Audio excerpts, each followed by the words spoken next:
તારંગા ફરવા ગયા ભાગ બીજો. તો આપણે ચડી રહ્યા હતા હાલ ડુંગર ઉપર. વચમાં મળી ગયા આપણે વાંદરા. તેમને આપણે ખવડાવી દીધા બોર. બોર તો બહુ જબરજસ્ત ખાતા હતા તે લોકો. જુઓ, અમે નીચે પડેલા આપ્યા તે પણ બધા લઈ લીધા. ત્યારબાદ આપણે ખાવા માંડ્યા હિંચકા પણ ખાઈ લીધા. એ છે બાજુમાં મારા માસી, જેમના હાથમાં છે લડ્ડુ ગોપાલ, અમારા જ છે, જોઈ લો તમે.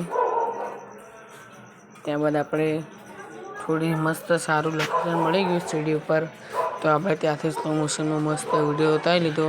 સૌથી આગળ આવે છે તે મારા માસીનો છે સૌથી નાનો છોકરો, પાછળ છે તેમની મોટી દીકરી અને પાછળ આવી રહ્યા છે મારા માસી. આ મારી માસીની સૌથી નાની દીકરી, પેલો સૌથી નાનો દીકરો છે અને આ દીકરી છે, બરાબર. તો આપણે તારંગા તો ફરવા આવ્યા, બહુ મજા આવે છે. તમે પણ તમારા ફેમિલી સાથે એકવાર તારંગા ફરવા જાજો. અને તમે જો જિલ્લા હોય તો કમેન્ટમાં જણાવજો કે તારંગા ફરવાનું કેવું છે. તો હવે આપણે જઈએ ઘરે તરફ.